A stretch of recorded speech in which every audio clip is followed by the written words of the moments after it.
నమస్తే. నేను మీ Bobby Vardhan. BBC voice ఛానల్లోని వారం వారం వార్తా సమాహారం కార్యక్రమానికి స్వాగతం. ఇవాళ దేశవ్యాప్తంగా సంభవించిన కొన్ని సంఘటనలు, అలాగే విశ్వవ్యాప్తంగా అనేక మందిని ఆకర్షించిన వార్తాంశాల మీద విశ్లేషణ చేయడానికి నేను మీ ముందుకు వచ్చాను. వాటిల్లో అతి ముఖ్యమైన వార్త మహానాడు. మహానాడు పేరుతో ప్రతి ఏడాది నిర్వహించే తెలుగుదేశం పార్టీ ఆవిర్భావ దినోత్సవం ఈ ఏడాది కూడా చాలా అట్టహాసంగా నిర్వహించారు. కారణాలు ఏవైతే కానీ మొత్తానికి ఈసారి ప్రత్యక్షంగా కాకుండా మామూలుగా హైబ్రిడ్ మోడలు, అంటే ఆన్లైన్ ద్వారా నిర్వహించారు. ఆన్లైన్ అంటే కేవలం ఒక 10-15 మంది అలా కూర్చోవడం కాదు. కేంద్ర ప్రధాన కార్యాలయాలలో ముఖ్యమంత్రితో పాటు అందరూ మంత్రులు, ఇంకొంతమంది నేతలు, అలాగే వివిధ కార్పొరేషన్ల చైర్మన్లు, వీళ్ళంతా ఎమ్మెల్సీలు, ఎమ్మెల్యేలు, ఎంపీలు, వీళ్ళందరూ ఆసీనులై ఉంటారు కేంద్ర కార్యాలయాల్లో. అక్కడి నుంచి ప్రతి నియోజకవర్గంలో, ఆ మాటకు వస్తే ప్రతి మండల స్థాయిలో కూడా ఎల్ఈడి స్క్రీన్లు ఏర్పాటు చేసి ఇక్కడ జరుగుతున్న కార్యక్రమాలన్నిటినీ వాళ్ళు చూసే విధంగా ఏర్పాట్లు చేశారు. ఇది కాస్త కష్టమైన పని, ఎందుకంటే ఇది ఆషామాషా కార్యక్రమం కాదు కదా. సాక్షాత్తు దివంగత నేత పార్టీని ప్రారంభించిన ఎన్టీఆర్ గారి జయంతిని దృష్టిలో ఉంచుకునే ఈ కార్యక్రమం చేస్తారు కనుక దాన్ని అత్యంత ప్రతిష్టాత్మకంగా టీడీపీ భావించినట్టుగా కనిపిస్తుంది. అందుకే సకల సౌకర్యాలతో ఏర్పాట్లు చేసినట్టుగా పార్టీ చెప్పుకుంటూ వచ్చింది. ఇక సమావేశం 27-28 తేదీల్లో జరిగితే 27వ తేదీన ముఖ్యమంత్రి నారా చంద్రబాబు నాయుడు గారు కీలక ఉపన్యాసం చేశారు. అందులో చాలా అంశాలను ప్రస్తావించారు. ఈ పార్టీ పుట్టుక దగ్గర నుంచి, ఎన్టీఆర్ గారు ఏమేమి చేశారో దగ్గర నుంచి, ఆయన మధ్యలో కొంతమంది దుండగులు అధికారం పోగొట్టారని అప్పుడు రామ్లాల్, నాదెండ్ల భాస్కర్రావు ఉదంతాన్ని ఉటంకిస్తూ కూడా ఆయన మాట్లాడారు.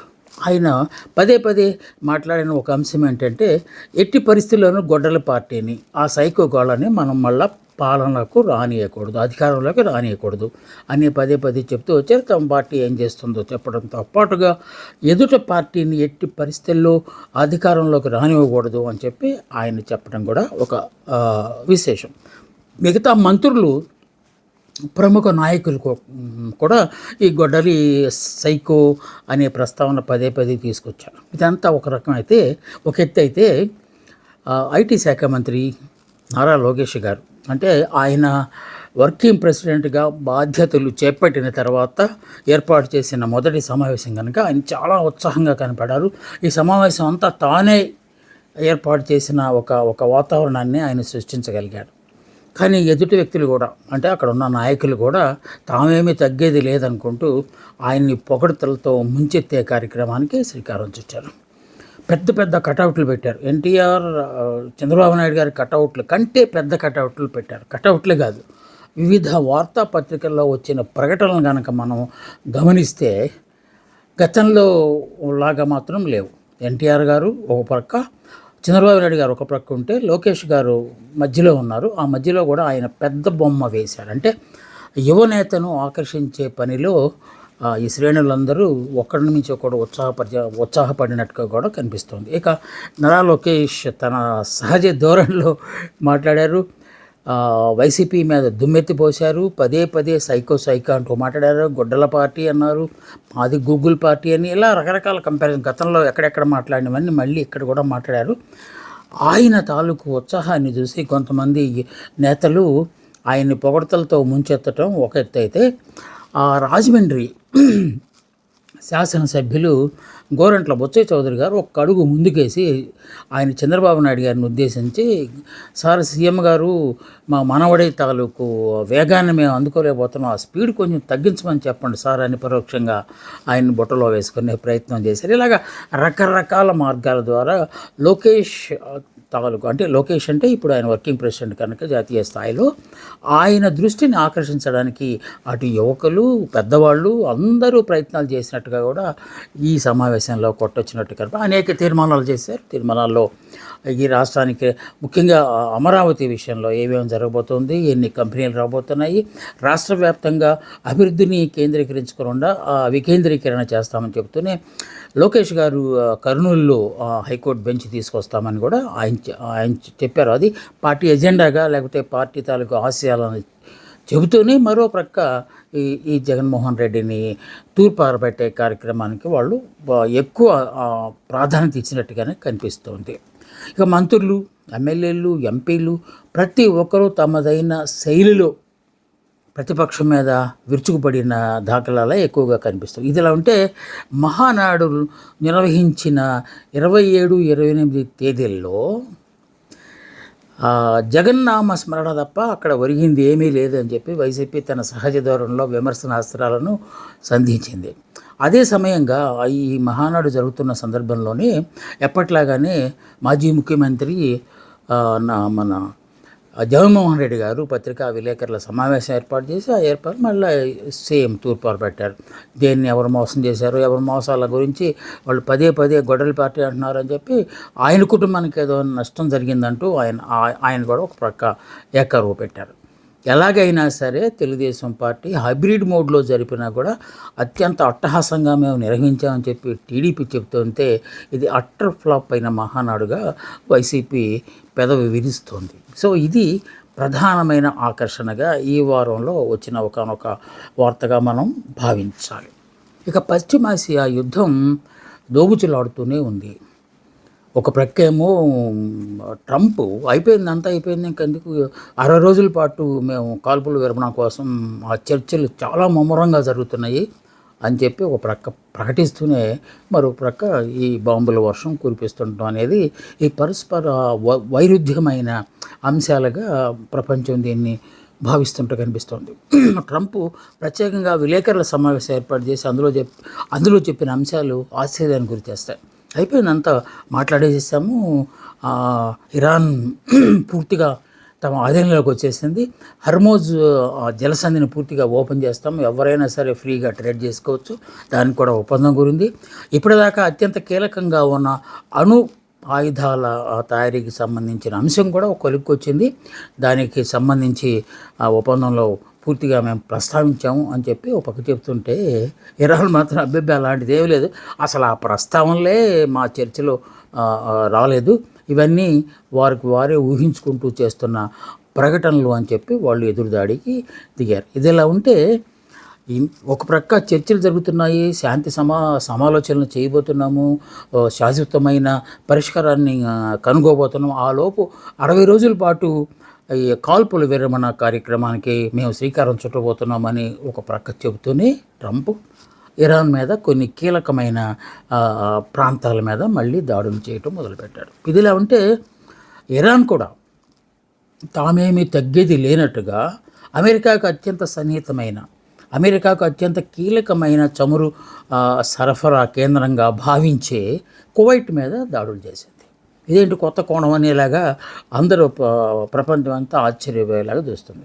వెంటనే కువైట్ మాత్రం దీన్ని యాక్సెప్ట్ చేసి అది అంత ఆషామాషిగా పని కాదు, మా మీద యుద్ధం చేయటం అంటే మేము అన్నిటినీ తిప్పికొట్టగలిగాము అని చెప్పి కువైట్ ధీటుగానే సమాధానం చెప్పింది. బట్ అమెరికా ట్రంప్ మాత్రం దీన్ని చాలా సీరియస్గా తీసుకుంటున్నాను నేను, ఎందుకంటే మాకు అత్యంత సన్నిహితమైన, మాకు అత్యంత భాగస్వామి అయిన దేశం మీద మీరు ఎలా యుద్ధం చేస్తారు, వాళ్ళకి అసలు మీకు ఏమిటి సంబంధం అని చెప్పి ఆయన ఎదురుదాడి మొదలుపెట్టాడు. సో ఇంత చేస్తే ఇరాన్ ఐఆర్జీసీ చెప్తున్నది ఏంటంటే వాళ్ళందరి దగ్గర మమ్మల్ని సైలెంట్గా ఉంచి వాళ్ళందరి దగ్గర ఆయన ఏదో ఒక లాభం పొందడానికి ప్రయత్నాలు చేస్తూ ఉన్నారు, అందుకే వాళ్ళని కూడా మధ్య మధ్యలో మేము గిల్లాల్సిన పరిస్థితి ఏర్పడుతుందని పరోక్షంగా అంగీకరించారు. అసలైన బాంబు ఐఆర్జీసీ పేల్చింది. ఏంటంటే పశ్చిమాసియా యుద్ధము ఆగకపోవడానికి ప్రధానమైన కారణం ఇజ్రాయెల్ కనుక సర్వనాశనం అయిపోతే పశ్చిమాసియాలో శాంతి వస్తుంది అని చెప్పి ఒక కొత్త కోణాన్ని ఇది కొత్త కోణమేం కాదు కానీ బట్ ఇజ్రాయెల్తో లింక్ పెట్టింది. సో ఈ కామెంట్ వల్ల మళ్ళీ ఈ పరిస్థితులు ఎటు వస్తాయనే ఒక ఆందోళన అయితే వ్యక్తమవుతుంది. అదే ఆసుపత్రిలో ఉన్న రోగిని లేవనెవరో చావనెవరో అన్నట్టు ఈ యుద్ధము ఆగినట్టు కనిపించదు, ఏంటో గందరగోళం అంతా. సో చూడాలి ఏమవుతుందో. ఈ ట్రంప్ గారు చెప్పిన మాటల్లో వాస్తవంగా అనుకుంటే నిజంగానే ఆ చర్చలు సఫలమయ్యి ప్రపంచ శాంతికి, ముఖ్యంగా పశ్చిమాసియాలో శాంతికి ఆ ఒప్పందం దారితీస్తుందని చెప్పి మనం భావించాలి. కర్ణాటకం ఈ నాటకానికి మొత్తానికి ఎండకార్డు పడినట్టుంది. అసలు ఏంటిది అంటే కాంగ్రెస్ సంస్కృతి, కుర్చీల మార్పిడి, అధికారుల మార్పిడి అనేది కాంగ్రెస్కి ఎప్పటి నుంచో ఉన్న ఒకానొక సంస్కృతి. ఒక సీఎంని సీల్డ్ కవర్లో పంపిస్తారు, ఆయన కూర్చుంటాడు, ఆయన కూర్చున్న తర్వాత ఎవరో ఆ కుర్చీని లాగేయాలని ట్రై చేస్తారు, ఇంకొక ముఠాగా ఏర్పడతారు. ఈ ఏర్పడిన నేపథ్యంలో గవర్నమెంట్ పడిపోతుందని చెప్పి మళ్ళీ ఇంకొక వారిని ముఖ్యమంత్రిగా పంపడం, ఇది ఇప్పటిది కాదు, దశాబ్దాల క్రితం నుంచి కాంగ్రెస్ సంస్కృతిగా ఇది వస్తూనే ఉంది. ఇప్పుడు మళ్ళీ కొత్తగా కర్ణాటకంలో కూడా ఇది బయటపడింది. అసలు ఏంటి కర్ణాటకం గొడవ అంటే, సిద్ధరామయ్య ఇప్పుడు దాకా ముఖ్యమంత్రిగా ఉన్న సిద్ధరామయ్య 2.5 సంవత్సరాల పాటే సీఎంగా ఉండాలి. ఇప్పుడు డిప్యూటీ సీఎంగా ఉన్న డీకే శివకుమార్ గారికి ఆ మిగతా 2.5 సంవత్సరాలు పదవీ కాలాన్ని ఇవ్వాలి అనేది గతంలో జరిగిన ఒప్పందం. ఎందువల్లంటే అసలు సీఎం కుర్చీకి పెద్ద థ్రెట్ వచ్చి అది శత్రువుకి అవకాశాన్ని కల్పించే ఉద్దేశం లేకుండా చేయడం కోసమే గతంలో ఈ 2.5 ఇయర్స్ ఒప్పందానికి ఇద్దరిని అంగీకరించేశారు. చివరి దాకా పీకులాట జరిగింది, కానీ మొత్తానికి 2.5 ఇయర్స్ అనగానే ఇటు డీకే కానీ అటు సిద్ధరామయ్య కానీ ఒప్పుకున్నట్టు. ఆఖరిసారి నేను సీఎం అవుతున్నాను, నాకు ఒక లాస్ట్ ఛాన్స్ ఇవ్వండి అని చెప్పి సిద్ధరామయ్య ప్రతినాటంతో అధిష్టానం కూడా దానికి అంగీకరించి ఆయనకి ఇచ్చింది. కాకపోతే 2.5 సంవత్సరాలు అయిపోయిన తర్వాత ఆయన కుర్చీ నుంచి లేవట్లేదు. అది కదా కాంగ్రెస్ అంటే. సో లేకపోవడంతో డీకే శివకుమార్ మెల్లగా పావులు కదడం మొదలుపెట్టారు. తన వర్గాన్ని పదే పదే హెచ్చరిస్తూ మనం రెడీగా ఉండాలి, ఏం చేయడానికైనా రెడీగా ఉండాలి, అంటే కాంగ్రెస్ తరహాలో ఏం చేయడానికైనా రెడీగా ఉండాలి. ఇలాగ మొత్తానికి చర్చలు, వాదనలు, ఒకరు రిజైన్ చేస్తారని చేయరని, ఇలా రకరకాల వాదనల మధ్య మొత్తానికి అధిష్టానం కోర్టులో బంతి వేశారు. అది ఏమన్నా మామూలుగా ఆడతారా? అక్కడ కూడా మళ్ళీ సేమ్ పరిస్థితే. ఖర్గే గారిని అక్కడ కూర్చోబెట్టి మిగతా వాళ్ళందరూ మాట్లాడతారు. కేసీ వేణుగోపాల్ మాట్లాడతారు, రాహుల్ గాంధీ మాట్లాడతారు, ప్రియాంక వాద్రా మాట్లాడతారు, సోనియా మాట్లాడతారు, ఇలా పెద్ద వాళ్ళందరూ మాట్లాడతారు.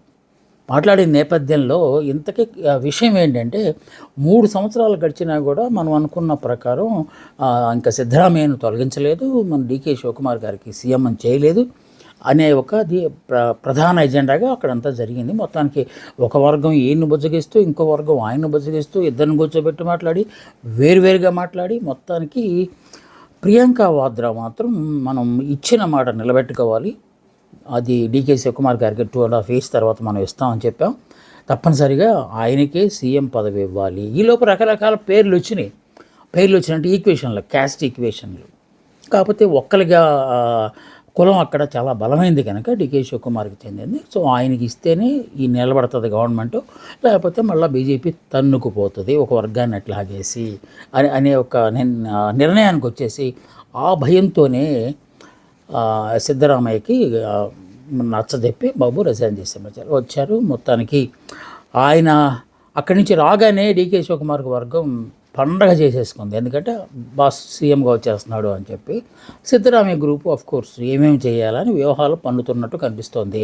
సో ఒకవేళ డీకే శివకుమార్ని కుర్చీలో కూర్చోబెడితే, ఎందుకంటే దానికి ముహూర్తం కూడా ఖరారు చేశారు, జూన్ 3వ తేదీన కొత్త సీఎం రాబోతున్నాడు కర్ణాటక రాష్ట్రానికి సిద్ధరామయ్య గారి ప్లేస్లో అని.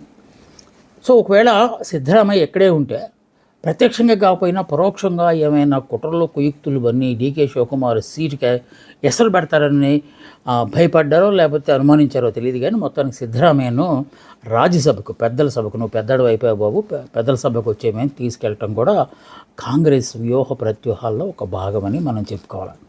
అంత సజావుగా జరిగితే, అంటే ఈ మాట నేను కావాలని అంటున్నాను, ఎందుకంటే ఏ క్షణాన్ని ఏమైనా జరగచ్చు కాంగ్రెస్ విషయంలో.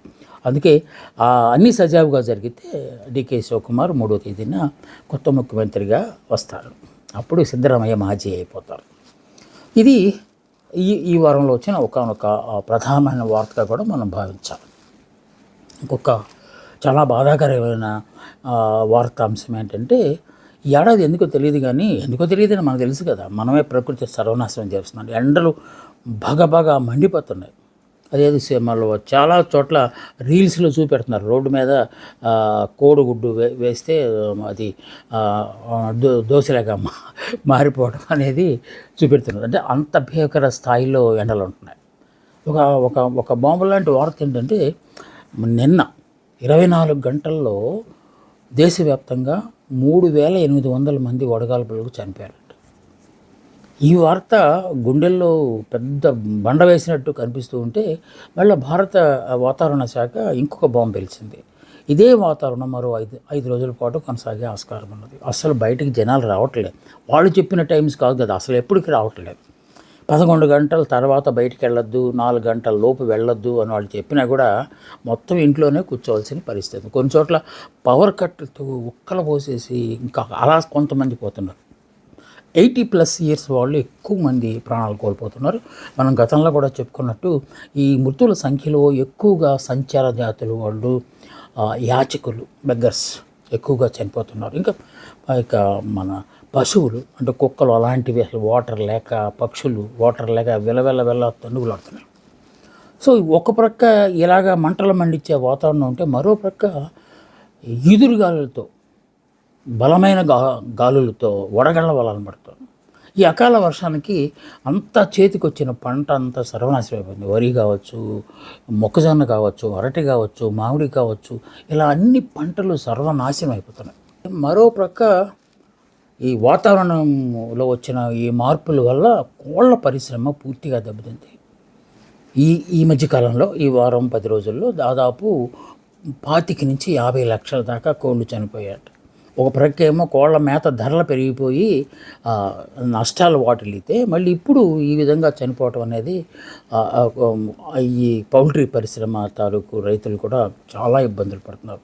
ఎంతకాలం ఉంటుందో, ప్రకృతిని మనం కనుక కాపాడుకోకపోతే ప్రకృతి ప్రకోపిస్తే ఏం జరుగుతుందనేది ఇప్పుడు మనం స్పష్టంగా చూస్తున్నాం. గ్లోబల్ వార్మింగ్ అనేది ప్రపంచవ్యాప్తంగా జరుగుతున్నప్పటికీ కొన్ని దేశాల్లో అత్యధికంగా వాతావరణం అనేది రావటం అనేది మనకై మనం చేసుకున్న ఒక అపరాధంగా, లేకపోతే ఒక దీనిగా మనం భావించాలి. సో ప్రకృతిని కాపాడుకుందాం, కొంతకాలం కనీసం మన ఈ వేడి తగ్గించడానికి మన వంతు మనం ప్రయత్నం చేద్దాం. ఇది కూడా ఒక ప్రధానమైన వార్తగా వచ్చింది. ఇక ఎంతోమంది విద్యార్థుల తాలూకు భౌతవ్యాన్ని నిర్ణయించాల్సిన నీట్ ఎగ్జామినేషన్ గురించి కూడా ఒక వార్త వచ్చింది. ఆ వార్త ఏంటంటే, నీట్ పరీక్ష జరగటము, పేపర్ లీక్ అవ్వటం, లీక్ అయింది కనుక పరీక్షను రద్దు చేస్తున్నాం. ఇది ఒకసారి జరగలేదు, 3-4 సార్లు జరిగింది అనేది ఒక పెద్ద ఇది. సో ఎందువల్ల ఎలా జరుగుతుంది అని ఆరా తీసి సుప్రీంకోర్టు చాలా సీరియస్ అయింది ఈ విషయం మీద.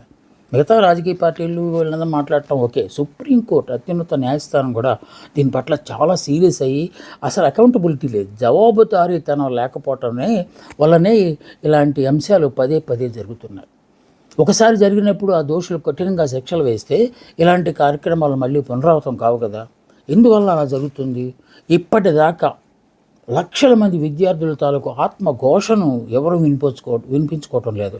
దర్యాప్తు అంటున్నారు, అది కొలిక్కి రాదు, ఎవరిని అరెస్ట్ చేశారో తెలియదు, ఈ సమస్య పరిష్కారం కనుగొన్నారో లేదో తెలియదు అని చాలా తీవ్రమైన భాషతో సుప్రీంకోర్టు ఆగ్రహాన్ని వ్యక్తం చేసింది. ఒక అడుగు ముందుకు వేసి సుప్రీంకోర్టు అన్నమాట ఏంటంటే, ఇప్పుడు నీటికి సంబంధించి దోషుల్ని పట్టుకునే విషయంలో, లేకపోతే ఆ తర్వాత పరీక్ష జరిపే విషయంలో జరుగుతున్న ఈ కార్యక్రమం మొత్తంలో మేమే స్వయంగా పర్యవేక్షిస్తాం. బహుశా ప్రభుత్వ తీరుని, ప్రభుత్వ విధానాన్ని ప్రశ్నిస్తూ సుప్రీంకోర్టు ఇంత తీవ్రమైన ఆక్షేపణలు చేయటం బహుశా ఇదే మొదటిసారి కావచ్చు. గతంలో కూడా చాలా సంఘటనలు జరిగి ఉండొచ్చు, కానీ మొత్తానికి ఇక్కడ లక్షల మంది విద్యార్థుల జీవితాలతో ముడిపడిపోయి ఉన్న సందర్భం కనుక అంత కోపంగా లేకపోతే అంత ఆవేశాన్ని వ్యక్తం చేసినట్టు కూడా మనం భావించాలి. సుప్రీంకోర్టు ప్రధానంగా చెప్పిన అంశం ఏంటంటే, ఎంతో కష్టపడి పరీక్షకు ప్రిపేర్ అవుతారు పిల్లలు, రకరకాల ఆశయాలతో వాళ్ళు పరీక్షలు రాస్తారు. అలాంటిది ఒక్క చిన్న మాటతో రద్దయిపోయింది అని చెప్తే ఎలా ఉంటుంది పరిస్థితి? ఎన్నాళ్ళు ఇలా జరుగుతుంది ఇంకా అని కొంచెం ఘాటుగానే ప్రశ్నించి అప్పుడు మేమే పర్యవేక్షణ చేస్తామని చెప్పి ప్రకటించడం కూడా జరిగింది. దాని ఫలితంగానే వెంటనే ప్రధానమంత్రి కూడా హుటాహుటిన ఒక అత్యవసర సమావేశాన్ని ఏర్పాటు చేసి సమీక్ష నిర్వహించారు. బహుశా సుప్రీంకోర్టు తీర్పు లేకపోతే సుప్రీంకోర్టు వ్యాఖ్యల నేపథ్యంలో ఈ సమావేశం జరిగి ఉండొచ్చు. కానీ ఆయన కూడా చాలా రిగ్రెట్ అయ్యారు, అంటే చాలా బాధపడ్డారు. పసిపిల్లల్ని ఎలా కష్టపెట్టారు, ఎక్కడ జరుగుతుంది ఈ లోపమంతా అని ఆయన మాట్లాడుతూ, ఈసారి బహుశా ఎందుకంటే క్వశ్చన్ పేపర్లు వెళ్తున్న ప్రాంతంలోనే ఇలా జరుగుతుంది కనుక మనం ప్రశ్నాపత్రాలను ఈసారి వాయుసేన తాలూకు ఆ, విమానాల ద్వారా పంపిద్దాము అని చెప్పి ఒక నిర్ణయానికి వచ్చారు. చూడాలి, ఎందుకంటే వాయుసేనలోంచి వెళ్ళినా లేకపోతే అక్కడికి వెళ్ళిన తర్వాత అయినా ఎవడో ఒకడు ఓపెన్ చేసి చూస్తాడు కనుక అక్కడ కూడా పెద్ద నిఘా యంత్రాంగాన్ని ఏర్పాటు చేసి ఈసారి అయినా కనీసం పరీక్షలు సజావుగా జరగాలని అటు సుప్రీంకోర్టుతో పాటు బిడ్డలు ఎవరైతే రాస్తున్నారో వాళ్ళ తరపున మనం కూడా కోరుకుంటాం. ఇది ఇవాల్టి వారం వారం వార్తా సమాహారంలోని కొన్ని అంశాల ప్రస్తావన. మళ్ళీ వచ్చే వారం మరికొన్ని ముఖ్యమైన అంశాలతో నేను మీ ముందుకు వస్తాను. అందాక సెలవు. నమస్తే, మీ బాబీ వర్ధన్.